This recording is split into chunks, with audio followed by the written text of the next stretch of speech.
Hey everyone, welcome to judiciary plus. हम run कर रहे हैं दिल्ली जुडिशियल सर्विसेज के लिए arbitration and conciliation act of 1996 की सीरीज़। हमने ऑलरेडी 7 लेक्चर रिकॉर्ड कर लिया है and this is the 8th lecture of this series. तो चलिए विदाउट वेस्टिंग फर्दर टाइम हम अपना स्टार्ट करते हैं आज के सेशन के साथ। और आज का जो हमारा पहला सेक्शन है वो है सेक्शन नंबर 31A। और ये बात किसके बारे में करता है? ये रिज़ाइन फॉर कॉस्ट के बारे में बताता है। ठीक है, तो किसी भी आर्बिट्रल प्रोसीडिंग्स के रिगार्डिंग, किसी आर्बिट्रेशन प्रोसीडिंग्स के रिलेशन में या कोई नॉर्मल प्रोसीडिंग के रिलेशन में जो कि इस एक्ट के अंदर हेल्ड होता है, वैसे प्रोसीडिंग आर्बिट्रेशन से रिलेटेड, तो कोर्ट या आर्बिट्रेशन ट्रिब्यूनल वो क्या करेगा? सीपीसी में कुछ भी दिया रखा हो, shall have discretion to determine, यानी कि जब भी आर्बिट्रल प्रोसीडिंग चल रही हो या कोई प्रोसीडिंग्स चल रही हो आर्बिट्रेशन के रिगार्डिंग, तो कोर्ट या आर्बिट्रेशन ट्रिब्यूनल क्या करेगा? जो है नीचे में दिए गई चीज़ें जो है ना वो कर सकता है, उसके पास डिस्क्रिशन ये करने का। ठीक है, वो सीपीसी में कुछ अदर चीज़ें भी दे रखी हो तो भी उससे फ़र्क नहीं पड़ेगा। तो पहली चीज़ जो है जो जिसमें डिस्क्रिशन है आर्बिट्रेशन ट्रिब्यूनल का या कोर्ट का, जब आर्बिट्रेशन प्रोसीडिंग्स चल रही है, तो whether the cost are payable by one party और अनदर, तो ये जो है सीपीसी में नहीं भी दे रखा हो तो डिस्क्रिशन है। ठीक है, कॉस्ट के बारे में डिटरमाइन करने का। अमाउंट कितना होगा, कॉस्ट कौन पे करेगा? दोनों पार्टी करेगी या एक पार्टी करेगा? दूसरा है कि अमाउंट कितना होगा कॉस्ट का। तीसरा है कि जब कब वो जो कॉस्ट है वो पे कब किया जाएगा। ये तो ये सारी चीज़ें जो है वो डिटरमाइन करेगा कोर्ट या ट्रिब्यूनल प्रोसीडिंग के दौरान। एक्सप्लेनेशन भी इसके साथ अटैच है जो कि बता रहा है कॉस्ट का, जो कॉस्ट लिखा है ना उसका मतलब है रीजनेबल कॉस्ट। और वो रीजनेबल कॉस्ट किससे रिलेटेड है? तो इन 4 चीज़ों से रिलेटेड है जो नीचे दी गई हैं। तो सबसे पहला कोई फीस या एक्सपेंसेस आर्बिट्रेटर का, कोर्ट का और विटनेस का, कोई लीगल फीस या एक्सपेंसेस, कोई एडमिनिस्ट्रेशन फी इंस्टीट्यूशन का जो सुपरवाइज कर रही है आर्बिट्रेशन को। ठीक है, और चौथा है कोई अदर एक्सपेंसेस जो कि इनकर्ड की गई है आर्बिट्रल या कोर्ट प्रोसीडिंग्स के कनेक्शन में। ठीक है, जिससे आर्बिट्रल अवार्ड दिया जाता है। तो कॉस्ट जो है रीजनेबल कॉस्ट का लाएगा और किसके रिलेशन में? ये 4 चीज़ें के रिलेशन में, फीस और एक्सपेंसेस आर्बिट्रेटर का, लीगल फीस और एक्सपेंसेस, कोई एडमिनिस्ट्रेटिव फी और इंस्टीट्यूशन का जो सुपरवाइज करे आर्बिट्रेशन, और कोई अदर एक्सपेंसेस। ठीक है, जो भी अवार्ड देने के टाइम में लगती है, तो ये सारी चीज़ें उसमें कवर हो जाएंगी। तो जो सबसेक्शन 2 बोल रहा है कि अगर कोर्ट या आर्बिट्रल ट्रिब्यूनल डिसाइड करता है या ऑर्डर मेक कर देता है पेमेंट ऑफ कॉस्ट के रिगार्डिंग, तो जनरल रूल क्या है? General rule is that the unsuccessful party will be order to pay the cost to the successful party, यानी कि जो अनसक्सेसफुल पार्टी है ना वो पे करेगा कॉस्ट किसको? सक्सेसफुल पार्टी को। फिर सब सेक्शन बी बोल रहा है कि जो कोर्ट है या आर्बिट्रल ट्रिब्यूनल है ना वो क्या करेगा? वो डिफरेंट ऑर्डर दे देगा रीजन रिकॉर्ड करके राइटिंग में। ठीक है, तो सबसेक्शन 2 बेसिकली बोल रहा है अगर कोई कोर्ट है या आर्बिट्रल ट्रिब्यूनल है जो डिसाइड करता है ऑर्डर मेक करने के लिए पेमेंट ऑफ कॉस्ट के रिगार्डिंग, तो जनरल रूल है कि अनसक्सेसफुल पार्टी सक्सेसफुल पार्टी को देगा। और दूसरा बोल रहा है कि कोर्ट जो है या आर्बिट्रल ट्रिब्यूनल जो है अगर उसने कुछ अदर ऑर्डर दिया है ना तो उसका रीज़न भी रिकॉर्ड करेगा कि अदर ऑर्डर क्यों दिया। ठीक है, फिर जो है सबसेक्शन 3 हमें बोल रहा है कि जब भी डिटरमाइन करेंगे कॉस्ट, तो जो कोर्ट है या आर्बिट्रल ट्रिब्यूनल है वो सारे सर्कमस्टांसेस ध्यान में रखेगा। क्या क्या सर्कमस्टांसेस ध्यान में रखेगा? कि पार्टी की कंडक्ट कैसी थी, चाहे क्या एक पार्टी जो सक्सीड हुआ है, succeed partly in the case, क्या कोई पार्टी ने सक्सीड किया है केस में, क्या कोई पार्टी जो है उसने फ्रिवलेस काउंटर क्लेम बनाया है जाके डिले हो डिस्पोजल में आर्बिट्रल प्रोसीडिंग्स के। और जो 4th पॉइंट है वो बोल रहा है कि कोई रीजनेबल ऑफर मेड किया गया है डिस्प्यूट सेटल करने के लिए, जो एक पार्टी ने मेड किया और रिफ्यूज़ कर दिया अदर पार्टी ने।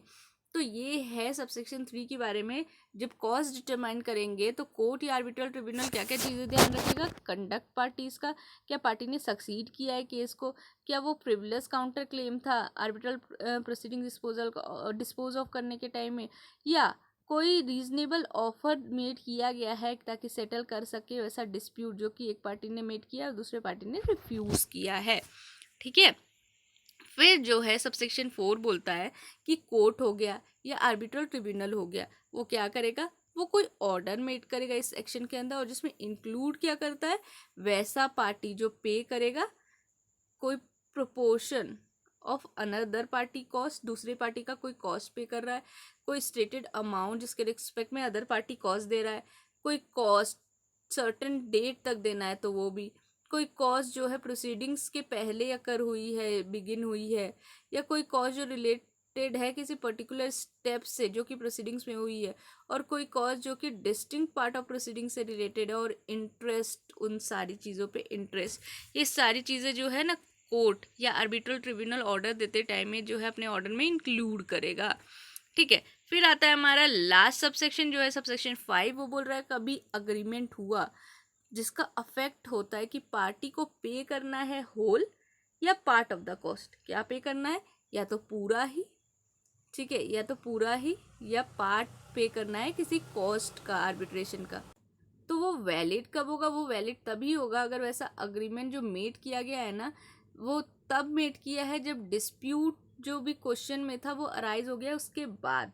ठीक है, तो बेसिकली यही है कि कोई अग्रीमेंट जिसका अफेक्ट है कि पार्टी को पे करना है होल या पार्ट ऑफ कॉस्ट, ठीक है, आर्बिट्रेशन का, तो वैसे इवेंट में ये वैलिड हो जाएगा अगर वैसा अग्रीमेंट मेड कब किया गया है, after dispute question has arisen, तो उसके बाद मेड किया गया है। ठीक है, फिर आता है सेक्शन नंबर 32 हमें क्या बता रहा है, टर्मिनेशन ऑफ प्रोसीडिंग्स के बारे में बता रहा है।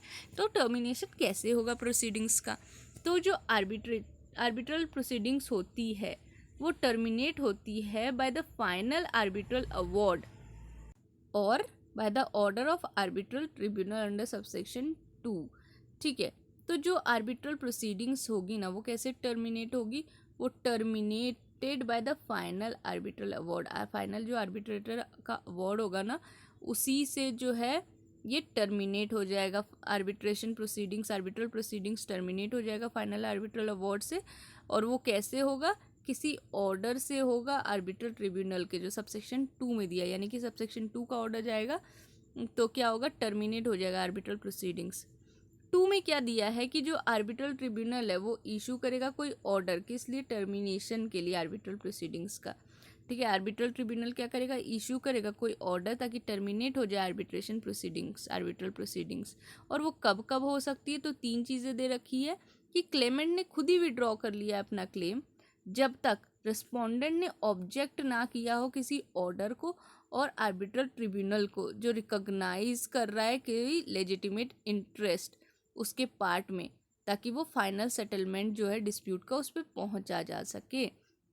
तो पहली चीज़ें क्या है, क्लेमेंट ने खुद ही विड्रॉ कर लिया है अपना क्लेम, और रिस्पोंडेंट जो है रिस्पोंडेंट जब तक जो है ऑब्जेक्ट नहीं करता, अभी खुद से इसने विड्रॉ कर दिया तो बात यहाँ ख़त्म है, लेकिन रिस्पोंडेंट ने जहाँ ऑब्जेक्ट कर दिया वैसे ऑर्डर पे, तो फिर आर्बिट्रल ट्रिब्यूनल रिकॉग्नाइज करेगी लेजिटिमेट इंटरेस्ट उसके पार्ट पे क्या था, फाइनल सेटलमेंट क्या था डिस्प्यूट पे, वो सारी चीज़ें वो डिटरमाइन होगी उसके बाद। दूसरी चीज़ जो उसमें दे रखी है कि पार्टी अग्री किस पे होगा, ऑन टर्मिनेशन ऑफ प्रोसीडिंग्स, तक की क्या किया जा सके, प्रोसीडिंग्स को टर्मिनेट किया जा सके, उस पर भी पार्टी अग्री हो सकता है। ठीक है, और किस लिए, ताकि इशू कर सके ऑर्डर ऑफ टर्मिनेशन। फिर थर्ड जो है आर्बिट्रल ट्रिब्यूनल जो है अगर फाइंड करता है कि continuation of the proceeding has for any other reason become unnecessary and impossible, तो आर्बिट्रल ट्रिब्यूनल जो है उसको लगता है कि अगर कंटिन्यू किया जाए ना वैसे प्रोसीडिंग्स के साथ, ये तो वो क्या बन जाएगा, अननेसेसरी या इम्पॉसिबल बन जाएगा। अगर प्रोसीडिंग्स को कंटिन्यू किया गया तो क्या बन जाएगा, वो अननेसेसरी और इम्पॉसिबल बन जाएगा। फिर सबसेक्शन 3 बोल रहा है कि सब्जेक्ट टू सेक्शन 33 क्लॉज 4 और 34, तो जो भी मैंडेट है आर्बिट्रल ट्रिब्यूनल का वो टर्मिनेट हो सकता है with the permission of the arbitration tribunal. और वो कैसे होगा, जब परमिशन ले लिया जाएगा आर्बिट्रेशन ट्रिब्यूनल से तो। ठीक है, सबसेक्शन 33 के क्लॉज 4 और 34 में मैंडेट दिया है आर्बिट्रल ट्रिब्यूनल का जो टर्मिनेट करता है terminate with the termination of arbitral proceedings. ठीक है, अभी आते हैं हमने नेक्स्ट सेक्शन की तरफ जो कि बता रहा है correction and interpretation of award. अब अवार्ड दे दिया गया, उसमें करेक्शन भी कर सकते हैं, एडिशनल अवार्ड भी मेड कर सकते हैं। अब टाइम पीरियड इसमें है तो ये बहुत इंपॉर्टेंट बन जाता है, तो with in 30 days from the receipt of the arbitral award, जिस दिन आर्बिट्रल अवार्ड मिला उसके 3 दिन से पहले, विद इन 30 दिन सॉरी 30 दिन के अंदर अंदर जिस दिन आर्बिट्रल अवार्ड मिल गया ना, रिसीव हो गया, तो क्या होगा, unless another period of time has been agreed, तो अगर कोई other period of time agree हुआ है तो फिर वैसा होगा, अगर अग्री नहीं हुआ तो 30 दिन के अंदर अंदर जिस दिन आर्बिट्रल अवार्ड मिल गया, पार्टी जिसके पास नोटिस है कि अदर पार्टी ने रिक्वेस्ट की आर्बिट्रल ट्रिब्यूनल को कि करेक्ट कर दिया जाए जो भी कंप्यूटेशन में एरर है, ठीक है, तो जो उसके पास जो पार्टी है जिसके पास जो है नोटिस है, ठीक है, वो रिक्वेस्ट करेगा आर्बिट्रल ट्रिब्यूनल को कि करेक्ट कर दिया जाए कोई कंप्यूटेशन एरर या इलेक्ट्रिक या टोपोग्राफिकल एरर या कोई दूसरा एरर, ठीक है, तो ये पार्टी जो है नोटिस देके अदर पार्टी को क्या कर सकती है, रिक्वेस्ट कर सकती है इन सब चीज़ों के रिगार्डिंग। फिर जो है दूसरी चीज़ वो बोल रहा है, अगर अग्री हो गया पार्टी, तो पार्टी जो है with the notice of the other party वो रिक्वेस्ट करेगा आर्बिट्रल ट्रिब्यूनल को कि इंटरप्रिटेशन दे दे किसी specific point of the award का, किसी स्पेसिफिक पॉइंट ऑफ अवार्ड का इंटरप्रिटेशन, ठीक है। फिर सबसेक्शन 2 क्या बोल रहा है, अगर कोई आर्बिट्रल ट्रिब्यूनल है जिसमें क्या है, जो consider request made under subsection 1 to be justified, ठीक है, अगर वो जस्टिफाइड करना है, जो आर्बिट्रल ट्रिब्यूनल है उसमें कुछ रिक्वेस्ट मेड किया है सबसेक्शन 1 के अंदर, उसको जस्टिफाई करना है, तो it shall make the correction और give the interpretation within 30 days from the receipt of the request, ठीक है। तो आर्बिट्रल ट्रिब्यूनल अगर कंसिडर करेगा रिक्वेस्ट सबसेक्शन 1 के अंदर कि उसको जस्टिफाई कर दिया, तो वो फिर क्या कर सकता है, वो करेक्शन भी कर सकता है, इंटरप्रिटेशन भी दे सकता है 30 दिन के अंदर अंदर जिस दिन से रिक्वेस्ट रिसीव हो गया है, ठीक है, और इंटरप्रिटेशन जो है वो पार्ट ऑफ आर्बिट्रल अवार्ड बन गया है, ठीक है। फिर जो है सबसेक्शन 3 बोल रहा है कि आर्बिट्रल ट्रिब्यूनल जो है करेक्ट भी कर सकता है और error to the type referred to in clause A of subsection 1 on its own initiative within 30 days, यानी कि अपने खुद के इनिशिएटिव से भी आर्बिट्रल ट्रिब्यूनल करेक्ट कर सकता है टाइपिकल एरर और अदर थिंग 30 दिन के अंदर अंदर जिस दिन आर्बिट्रल अवार्ड मिला है। फिर सबसेक्शन 4 बोल रहा है अगर अदरवाइज अग्री किया है तो वो प्रिवेल करेगा, अगर अदरवाइज कुछ अग्री नहीं किया है तो पार्टी जो है नोटिस देगी अदर पार्टी को, रिक्वेस्ट करेगी 30 दिन के अंदर अंदर जिस दिन से आर्बिट्रल अवार्ड मेड किया गया है कि arbitral tribunal to make an additional award as to claim represented in the tribunal proceeding but omitted from the arbitral award, ठीक है। तो बेसिकली आप 30 दिन का जो विंडो है ना, ये याद रखिएगा कि जब तक अदरवाइज अग्री नहीं हो जाता पार्टी में, तो अगर पार्टी जो है वो नोटिस दे के अदर पार्टी को रिक्वेस्ट कर सकती है 30 दिन के अंदर अंदर जिस दिन से आर्बिट्रल अवार्ड बना है कि जो आर्बिट्रल ट्रिब्यूनल है ना वो मेक करी additional arbitration award, additional arbitral award देना चाहती है, ठीक है, उस क्लेम के रिगार्डिंग जो प्रेजेंट किया गया है आर्बिट्रल ट्रिब्यूनल के सामने, लेकिन अवार्ड से उसको ओमिट कर दिया गया है, ठीक है। फिर सबसेक्शन 5 बोल रहा है अगर कोई आर्बिट्रल ट्रिब्यूनल जो है वो कंसीडर कर रहा है उसका रिक्वेस्ट सबसेक्शन 4 के अंदर कि वो जस्टिफाइड है, तो वो क्या करेगा, एडिशनल आर्बिट्रल अवार्ड बन जाएगा 60 दिन के अंदर अंदर जिस दिन वैसा रिक्वेस्ट रिसीव होता है 60 days के अंदर अंदर।